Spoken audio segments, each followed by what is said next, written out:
Good afternoon.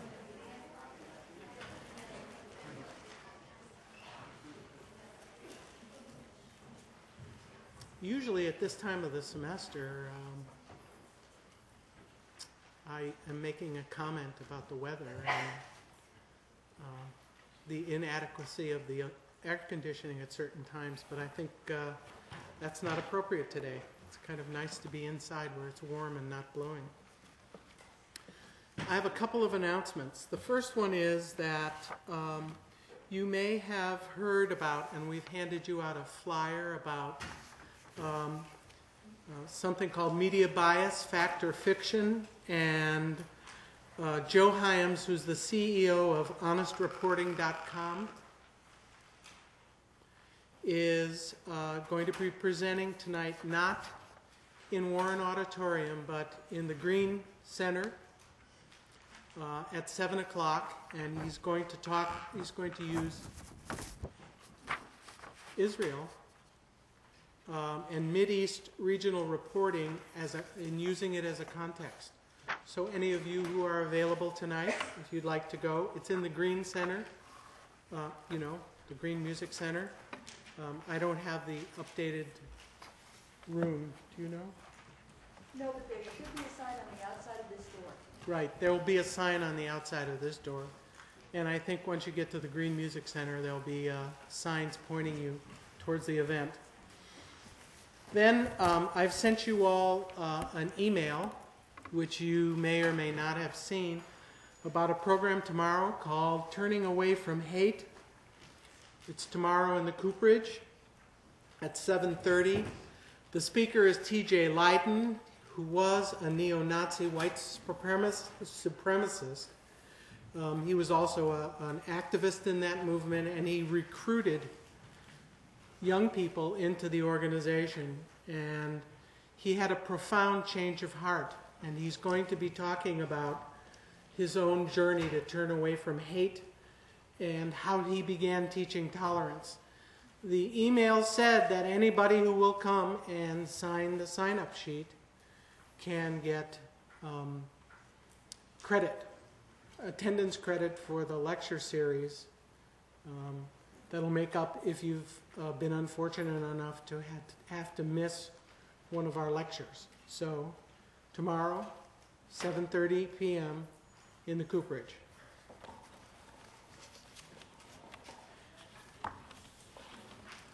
I'm really pleased to be able to present to you Christina Radich. Christina has written, along with a co-author and her sister, a wonderful book about her mother's experiences as a young woman in Holland during the war. Her books will be available for purchase. They're $15. Christina will be glad to meet with you and to autograph your copy. It's a wonderful book. I had it for a while and then said, well, I really must read this book, and I sat down and read it over the course of an evening. Couldn't put it down. It's really a fascinating story, and we are very, very pleased to have Christina here. And she will be talking about her mother's childhood in Holland during the war. So I ask you all to give a special welcome to a very brave Christina Radich. Thank you.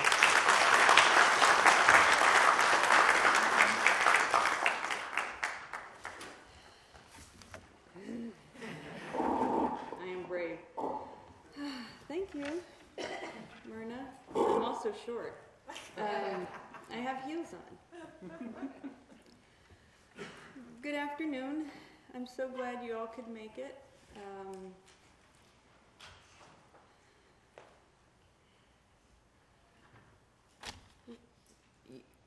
I've been coming to this lecture series for a few months now, and I think about all of you attending it, and not only attending the lecture series and actually sitting through it, but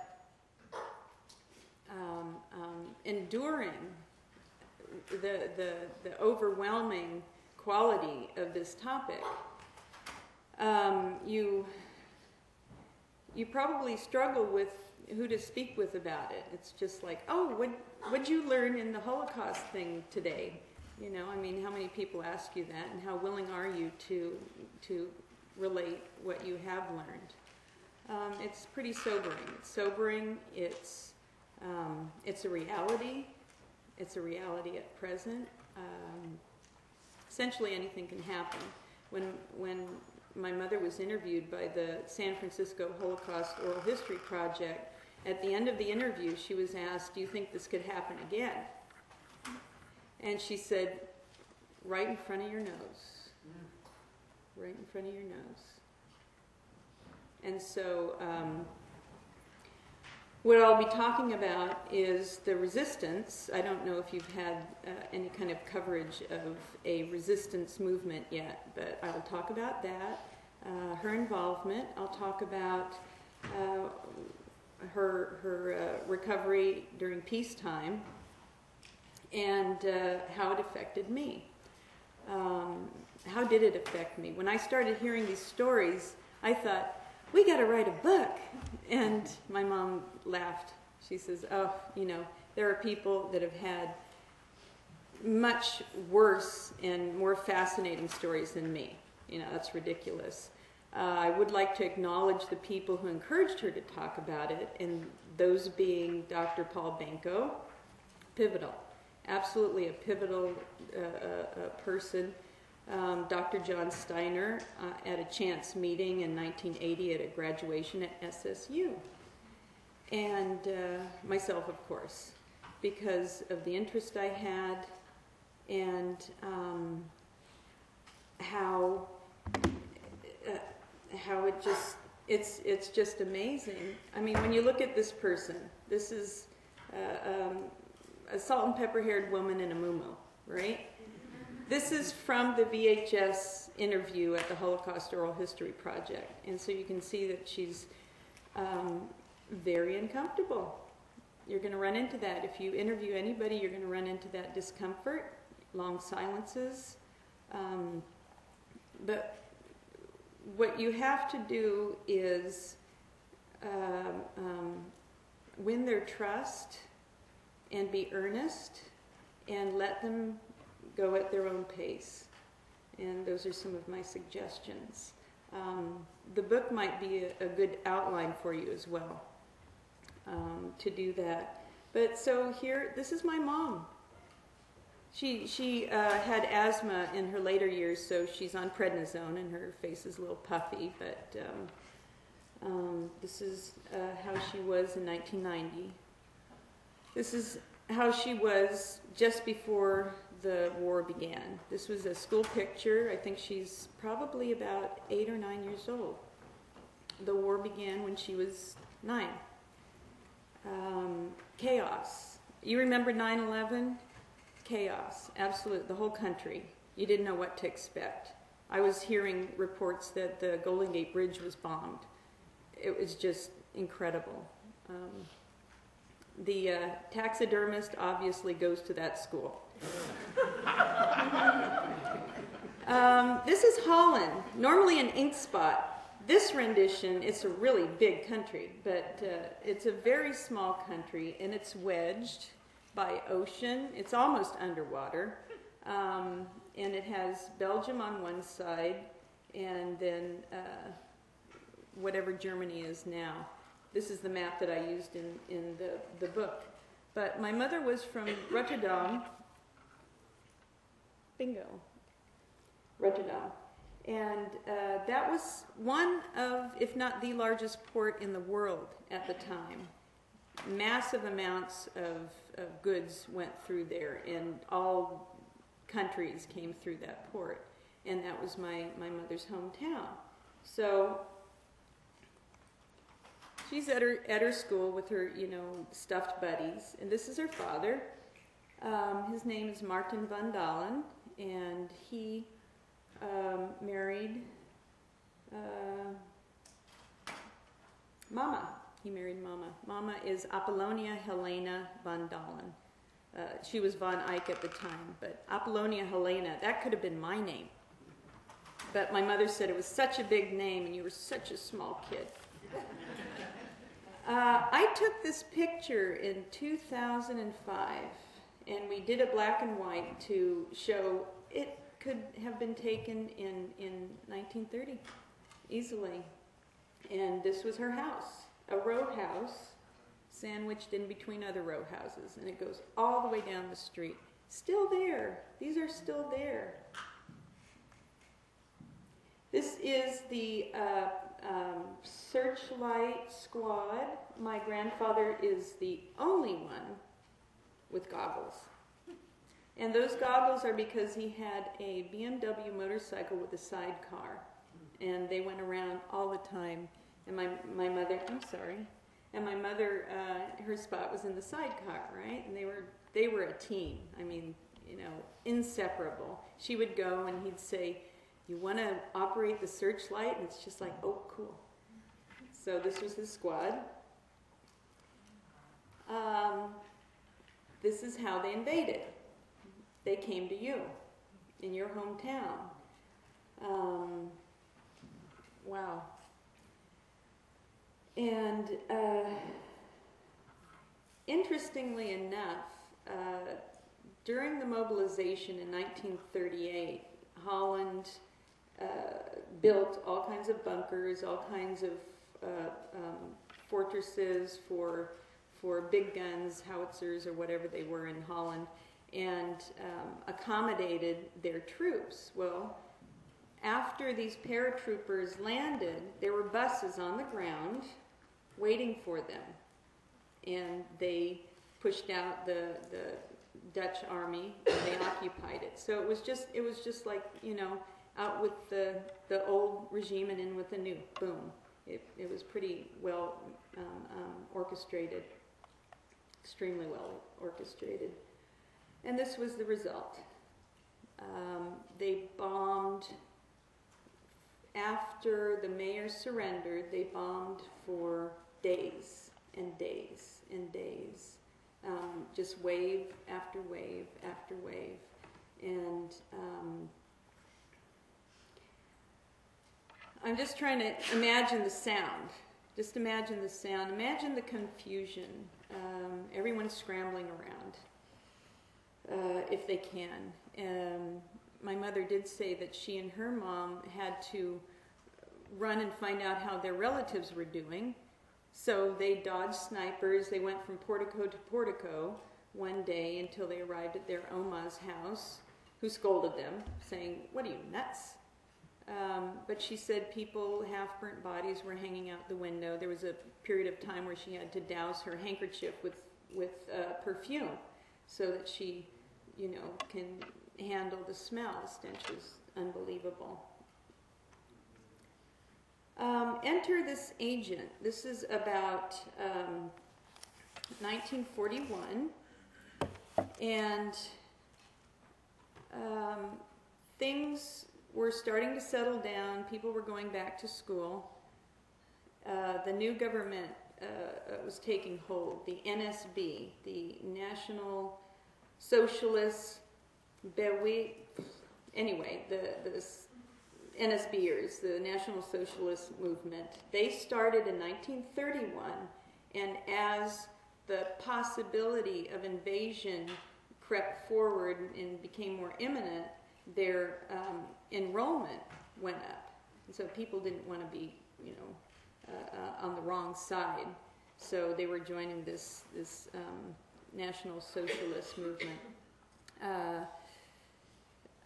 In 1941, identity cards were required for all Dutch citizens. And,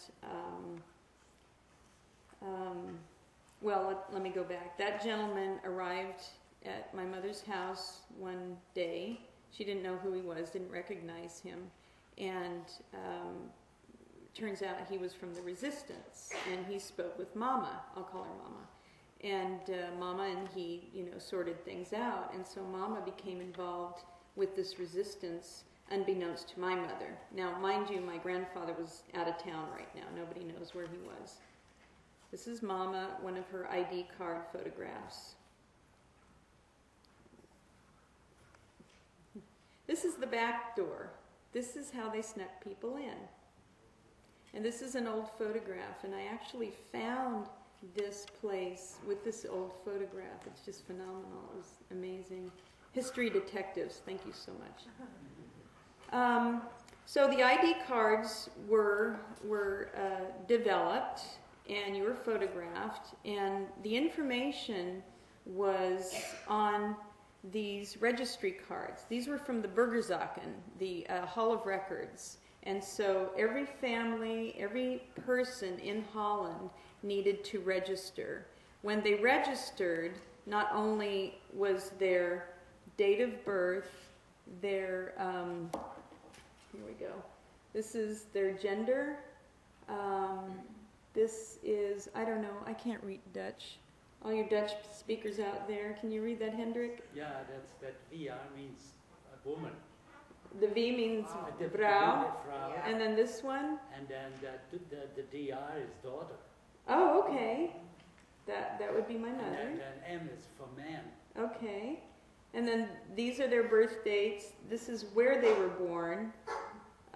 This, I believe, is the wedding date. And there's also a backside. And the backside is really important because it not only has the address, it also has the category of religion. So when the Germans got a hold of these cards, they knew. They did not bomb these official buildings because they needed those cards to make positive identification of who was Jewish and who was not Jewish. And these are representatives of the cards. Now, this I got from the Verzets Museum in Amsterdam. I highly recommend going to Amsterdam. Go to the museum, and it's called the Resistance Museum, and you can see a wonderful diorama, and it takes you through the whole war chronologically. This was a postcard, and it shows the same person 2 times. Pretty good, huh? One is forged, one is real. And I believe that the person is a man, is a boy. And so the female, you know, they covered up the Adam's apple quite well. So, styling, huh? So, the operation that my mother and her mom were involved with was to hide people. The resistance had 2 sections. One section was the guerrilla saboteurs. They would bomb the records buildings. They would bomb, you know, whatever they can bomb, you know, bomb it to foil the occupying army. And then the second facet is the people who aided people in hiding, forged papers, fed these people in hiding, would shuttle them out, you know, in anything, in a suitcase, for God's sakes, you know. So this is the part of the resistance that my mother and my grandmother were involved with. So they would house people overnight. It was just like a way station. They would just constantly go through the house overnight, 1 night, 2 nights. When the war started to be an air war, in other words, all kinds of warfare was going on with pilots and planes, then they had pilots that got shot down and needed to get back to England. So that happened for a long time. And this is how they got in, through the back door. Also, the resistance, the way it was divided was amongst the regions of the country. You had alias names, and you were affiliated with a certain region. And those regions were, that's where the administrators were that would give you your orders and your directions and whatever kind of spy work that you had to do. I asked my mother how many false identities she had. She said 4. And I said, oh, what were they? She said, I don't remember. So my mother and her mom were down in Limburg here. But they were living up here, so why that happened, I don't know. I don't have that segment, I don't have that piece of the puzzle. That's another reason why it's good to ask whoever you can ask as soon as you can ask, because you never know what's going to happen. This was just after the war. I believe she was 14 or 15 right here. At one point she said, I traded in my little Bobby Sox shoes for a set of high heels so I could look more adult. Does that look like an adult to you? She tried. She even started smoking, okay? And this was her Oma. There was one point where she and her mother had a particularly risky assignment, and after that, if they were to be seen together, they would have been shot on, shoot first, ask questions later, that kind of a thing. So they were separated. So my grandmother and my mom were separated at that point. And because my mother was alone, she had to stay with her Oma. After the war, she stayed with her Oma. And she described herself as being pretty much of a wild child. She took care of herself during the war. Survived it.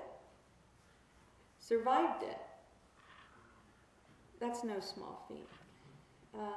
But her Oma was so troubled with not being able to control her that she told the authorities, and my mother was put in jail. So this is after the war, right? Okay?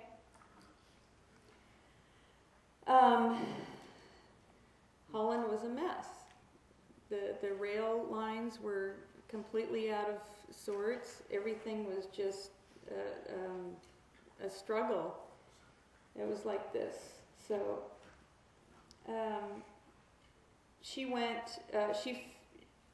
her father surfaced in Sweden, and he sent a telegram just on the outside chance through the Red Cross saying, I'm in Sweden, come to Sweden if you're alive. She got this telegram, and she was in Sweden as soon as she could get to Sweden. There was food there, there were flowers there. April this month is the anniversary of the liberation of Holland as well, FYI. So this was her after all those experiences during the war. I'm not telling you all the experiences because I'd be here forever. This is her father. He managed to get an assignment on merchant ships, so he became a merchant marine. By the way, I met him once in San Pedro. This is his new wife.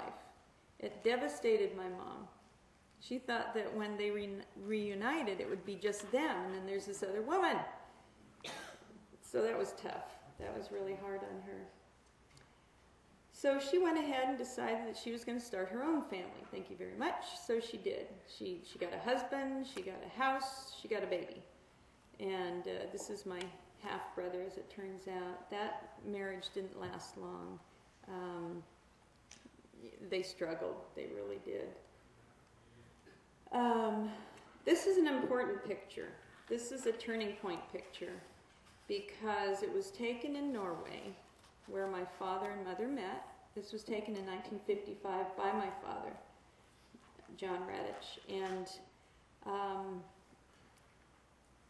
just think of everything that she had experienced. It's just all weighing on her shoulders. All the burdens. She couldn't speak with her dad about it because her dad didn't want to talk about it. He just couldn't bring up that stuff. You see, when you ask people to remember something, they would prefer to remember positive stuff. Grandpa Jack. Now, how many times has he told that story? Over and over. Oh my God, here he comes again with that story already. He's talking about the stuff that puts him, with a positive spin. But if you ask people to talk about memories that are negative, they relive it. And that's the challenge. They relive it. It's really, a challenge. So here she is in 1955 with a new husband. My sister's on the way, and my dad doesn't want to stay in Norway because he's from Southern California. It's cold in Norway. So they come to this country, and she decided that, okay, I step on this ship, I leave all that behind me. Nice thought. Didn't happen.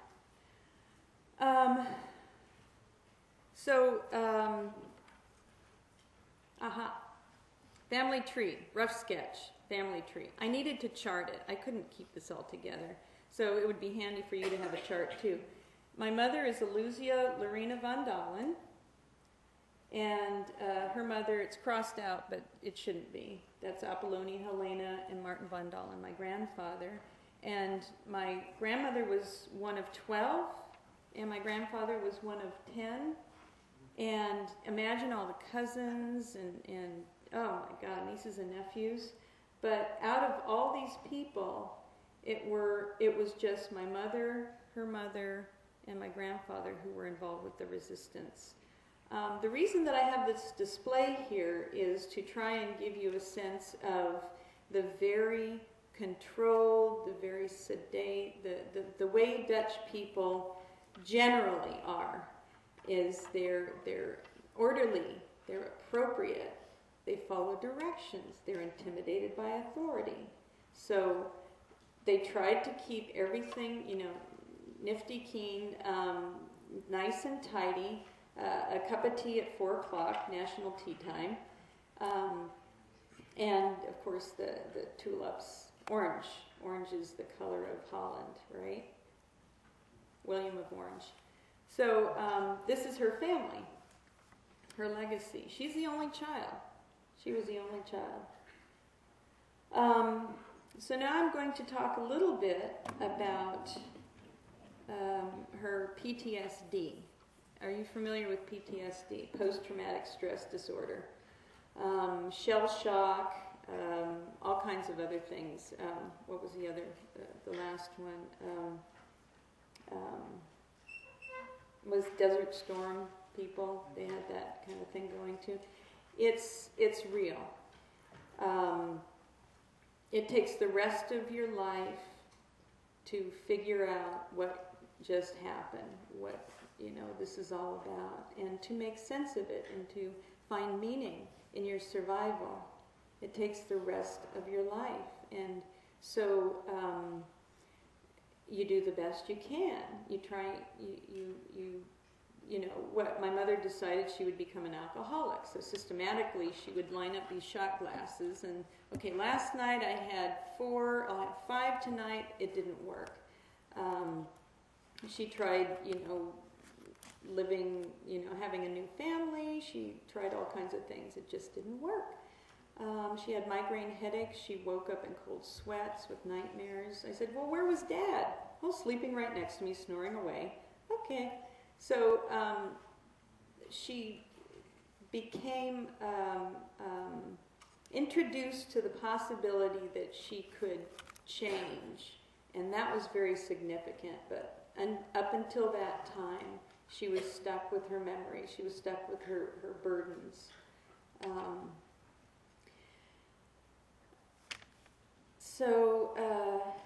How was it living with a person like this? In Southern California, and she went from the horrors of war to the horrors of American suburbia. Mm-hmm. Tupperware parties, PTA meetings, is the bus driver good enough? Things like this. She went to a toy party. She brought toys. She said, I didn't realize that you go to a toy party to buy toys, and I'm coming there with all these toys in my arms.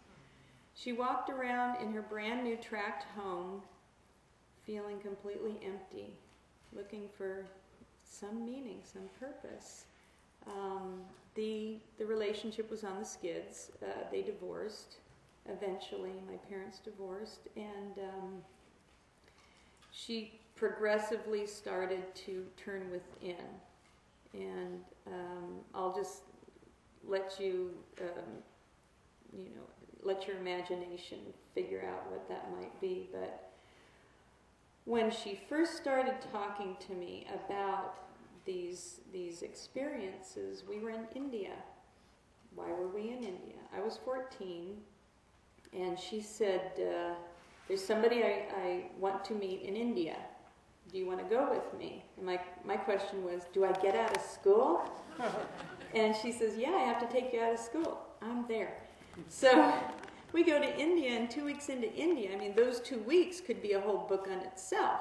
But I'm asking her, why are we here? Why did you want to come here? And that's when she started to open up. She says, you know why I have this really bad reaction to the poverty here? Every temple in India has a good luck symbol on it. It's a swastika. It's reversed, but it's an ancient good luck symbol. She's freaking out, So she tells me, and she starts opening up. And it's at that point that I realize, wow, I had no idea. And I asked her, why didn't you tell me this earlier? She says, I was hoping I could. I was hoping someday I could tell you. So this is why people don't talk. They relive it when they open up about that. Excuse me. Revert to here. So in 2004, 10 years after my mother died, her last request was that I take her ashes to the Ganges River. I did that.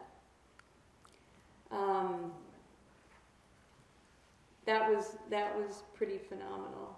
I couldn't have done that without her, tutoring all those years.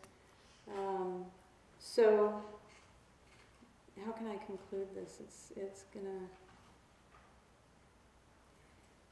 I guess the best thing I can tell you is that when you see people, I think I have one more slide here. There she is.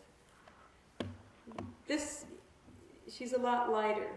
She's a lot lighter. She's done a lot of work on herself. She went to Elizabeth Kubler-Ross workshops. It's all personal. I mean, everybody's individual. They do what they have to do, to make sense of it.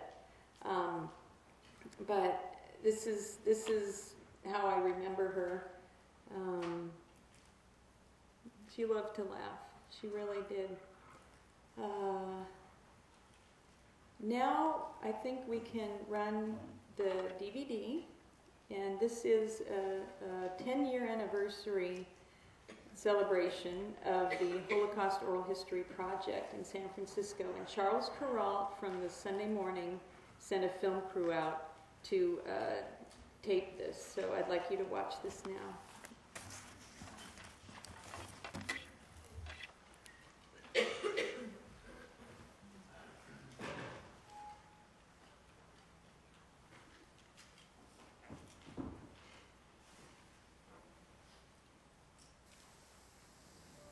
Speaking the unspeakable is something that has to be done sometimes.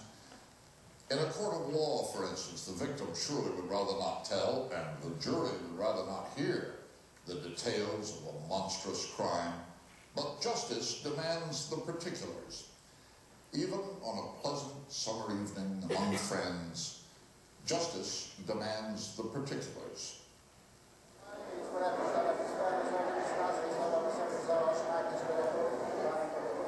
At a gathering at the Hebrew Academy of San Francisco, prayers were said, though this was not prayer service. Nor was a concert in the offing, though there was music to accompany a program of dramatic readings. Isaac, David, Ruth, Joshua. But then those gathered together here were not gathered for the readings either, really. All gone. The towns, the villages. This is what drew them. The past did. The past, transcribed on paper and filed in folders. The past, recorded on videotape and set upright on steel shelves. Yizkor Elohim, may God remember the souls of our brethren in the For 10 years now, the Holocaust Oral History Project of San Francisco has been piecing together the past out of scattered bits of living memory. Their memories do we pledge. 900 survivors of the Holocaust have told their stories now. In a cabinet is a video cassette with the name Paul Bechtel on its spine. And then they heard us in the cattle cars. They told us to pick up our belongings, and they were extremely rough, extremely brutal. People were getting beaten, bloody. And then we started the journey to Auschwitz. Another cassette has Gloria Lyon's name on it. By that time, more than half of us were dead, and the rest of us were ill and simply beyond ourselves. We were all very sick and weak and dazed. Sometimes with horses, sometimes. What Helen Farkush remembers, others can now hear and see. So they put the sick ones in the wheelbarrows and we had to push them. It was a terribly cold night. The snow was frozen, it was very slippery, it was very hard to walk. When the war began, Lakshmi Radich was a child of 10 who was not a child. My little girlness was left behind after May 10th, 1939. I was not a little girl anymore. The memories of Max Garcia are recorded here. Max Garcia of Holland and of Auschwitz. You have a tattoo? Yeah.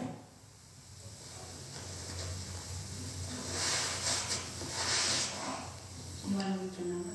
139, 829. Nou, dat is in Polish. 139, 829. 139, 829. If there's one thing I'm nervous about tonight, it's that I won't be able to express how much I care about all of you. Lanny Silver began the Oral History Project 10 years ago. It seemed to her that as terrible as these stories were to hear, and as terrible as they were to tell, so tragic. It would be far more terrible not to tell them. Sometimes I would try to turn off the videotape or the audio tape when people would start to cry, and the survivor would pull back my hand and say, "These tears are part of the story." They selected and pre-selected the pregnant ones, the fat ones, and they gassed them. The fat ones, they used the fat for soap. So many died. They were burning all the time. We looked there and we saw a woman standing and blood on the snow. She was having a baby, standing on her feet. She had no way of keeping it alive. She had no way of feeding it, bundling it. Being an interviewer means getting the story so the world will know what happened. It's about asking questions that sometimes feel like knives, opening wounds. What's hardest to talk about?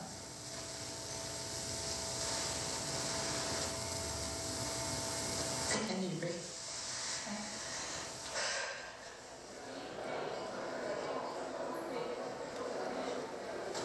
And he couldn't stand up. He could not stand up. And I wasn't strong enough to hold him up. And they came with whips and chased us off. And that's the last time I saw my father.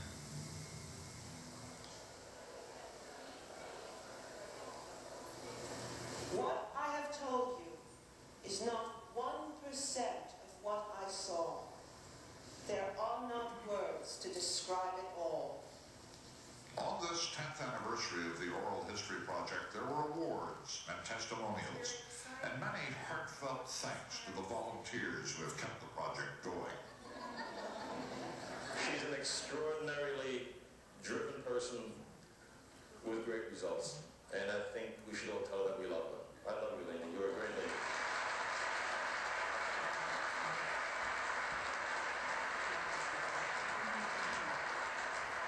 It is just impossible to comprehend the loss of such a large large number of people.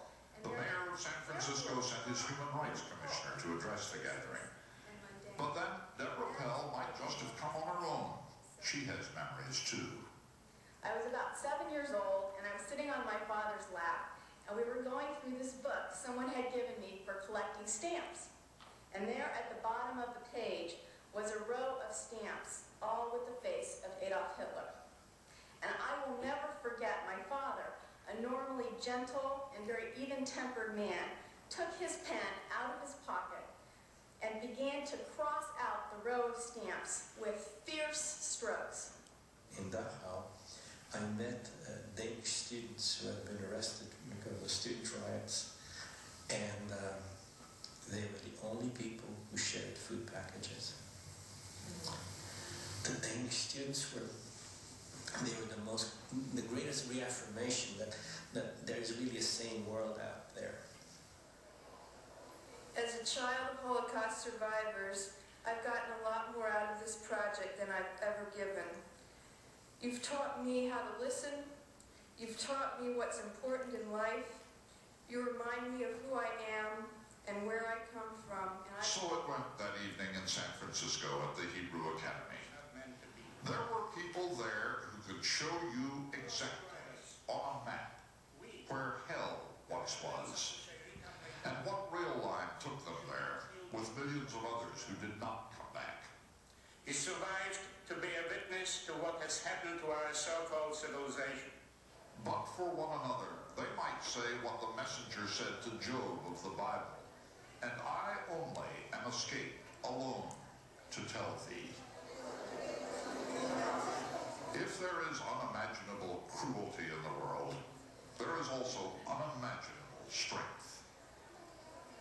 That, and a warning, is what they only are escaped alone to tell us.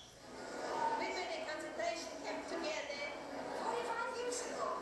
Yes, and we didn't see each other for 40 years. Never would recognize each other. They were three sisters, we were three sisters. We sleep, we ride about across from each other. So, we're so glad to see each other.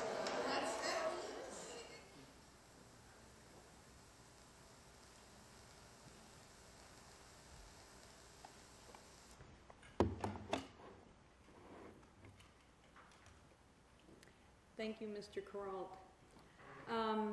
A couple of follow-ups. I would not have been able to present this to you without the help of Mel Fisk. You meet people in your life, special people that are encouraging and take an interest, and Mel was definitely that person, and he brilliantly compiled actual dialogue interviews that my mother had done in his book. So thank you, Mel. Also, too, Lonnie Silver in the film, she's no longer with us. I learned that she passed away not that long ago.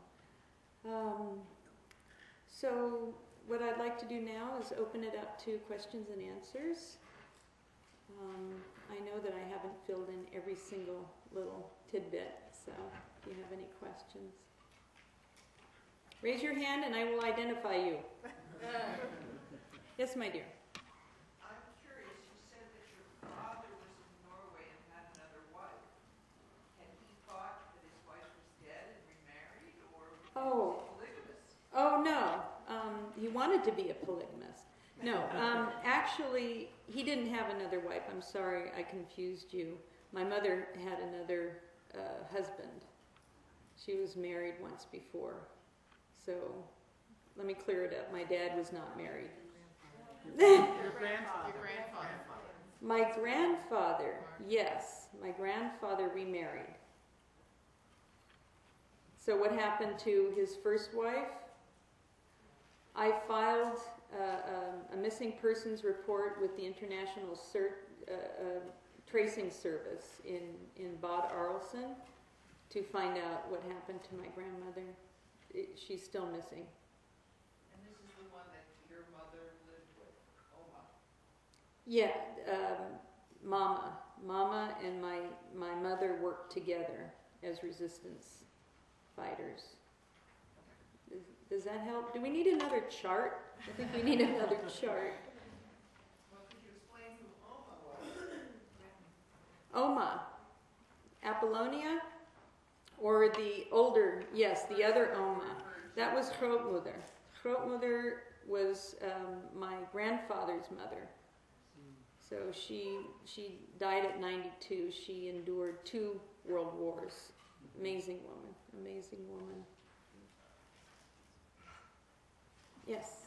Is there, it is very, very obvious that your mother was marked by this experience.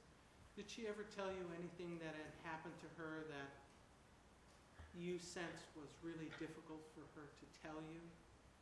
A specific incident? Oh, yes. Would you be willing to share one? I did not conduct that interview. My sister Lorena conducted that interview. And at that time, when they began to talk, just a couple of sentences into it, my mother asked for the tape recorder to be turned off. She wasn't ready to make it public yet. And that's, I got a smidgen of that. And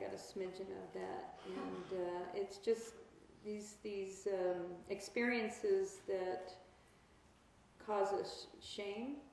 Maybe we should have known better. We should have done things differently. And I think that was kind of what was going on there.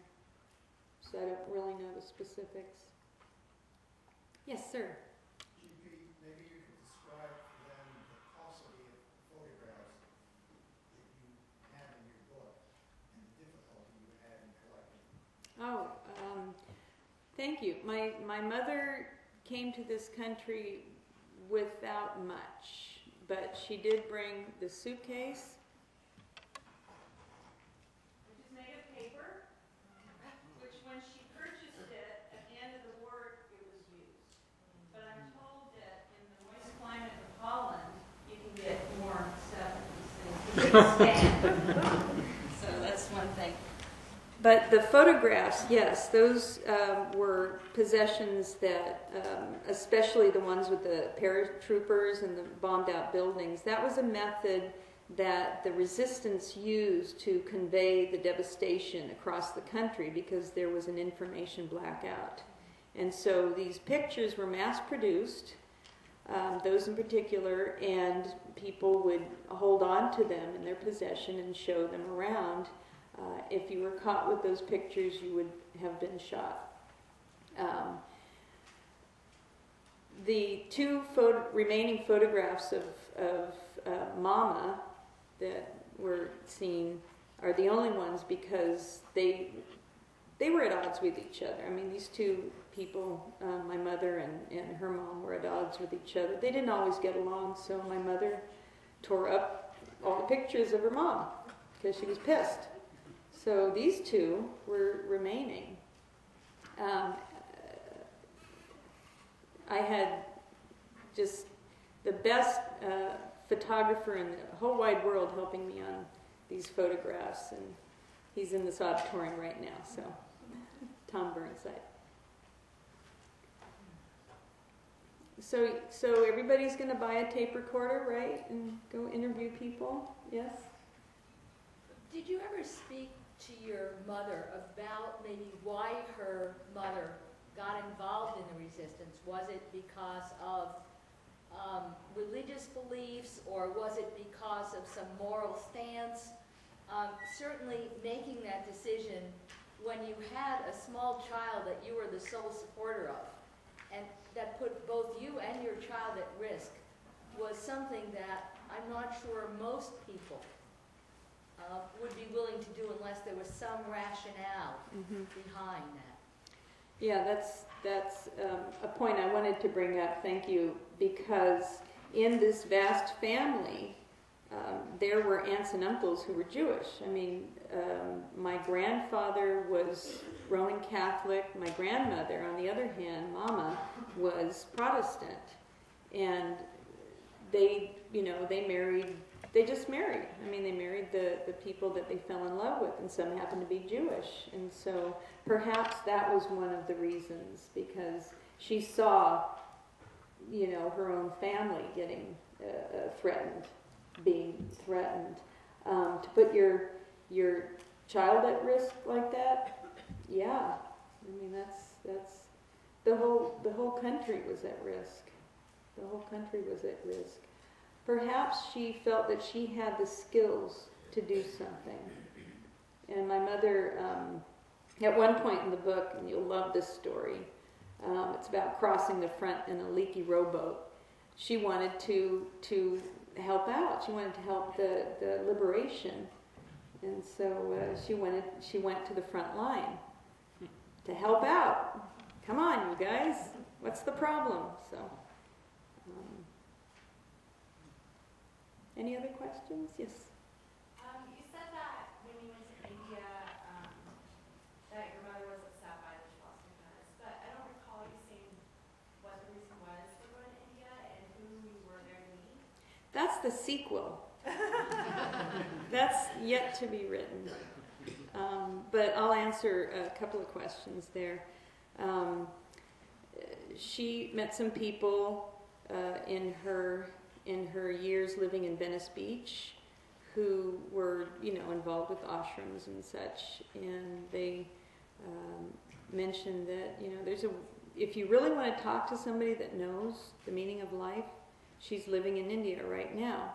And my mom sold her house and got the money together and made that journey because she didn't want to take somebody's word for it.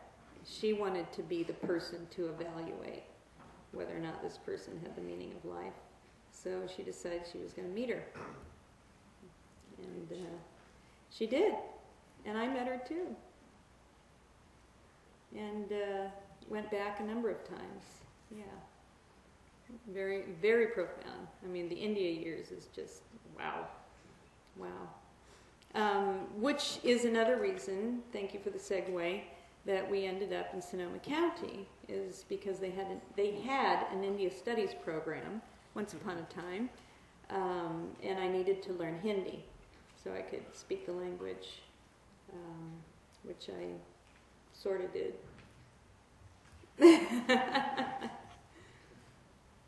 Yes. I just was, when I read your book, one of the things that struck me as kind of shocking and trying to think of how I would feel.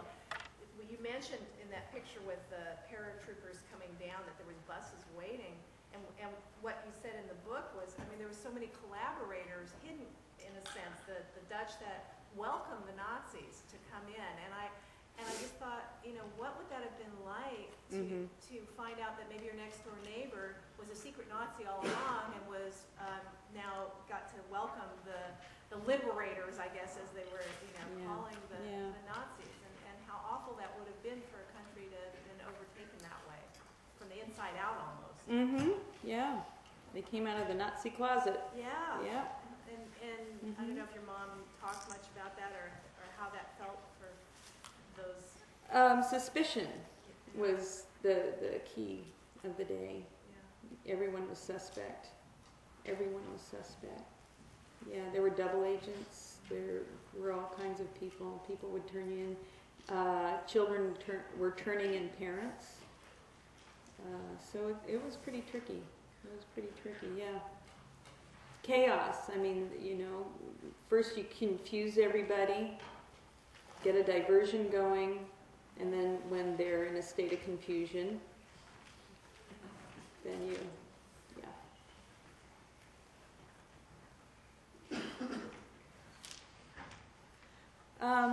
I would like to finally say that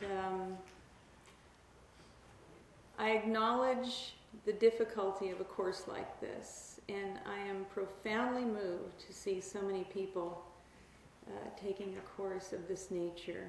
It's the darker side of our culture, tribes, of societies, of any kind of group of people.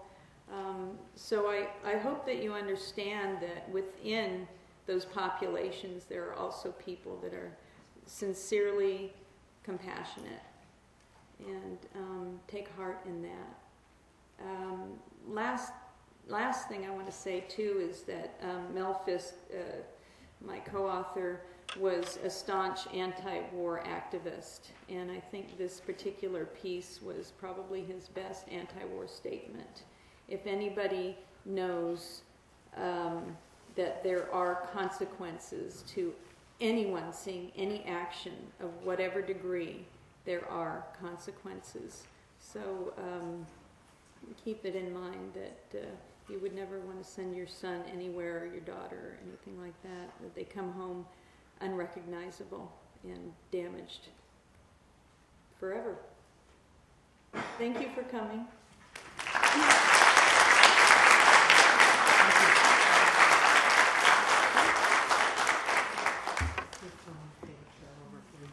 Christina's got some books, and she's willing to sell them to you and sign them. She's short, I'm tall. One thing I would like to point out that provoked for me some information that I remember from when I was writing about resistance movements during the war, and that was although there might have been collaborators in Holland, one of the reasons that might have happened was after the First World War, Holland was the only country that put into effect a contingency plan for what would happen if they were ever invaded by the Germans again, or for that matter, any other country, although one wouldn't expect it from the Belgians or the French or the folks in Luxembourg or the Danes. And so the civil servants had instructions to cooperate with the occupying power. Now those instructions were put together without any kind of understanding of what that might mean from a Germany run amok. And so many civil servants cooperated with the German invaders without any sense of exactly what was going on. There were also Dutch Nazis. But you have to know, it's one of the things that I always remember. I read where the day after the Germans invaded Holland, there was a sea of orange throughout the country. Everybody put something orange on, wore an orange flower to indicate to themselves and also to the other people around them that there may be Germans who have invaded this country, but we are still Dutch. We are not German. We will not cooperate. So one of the reasons that there was a high death rate amongst Jews in Holland was because of this plan that was set in motion. But we have also learned from many people that many Dutch people were in the resistance and fought the Nazis and saved lots of Jews, including many children, one of whom is with us today.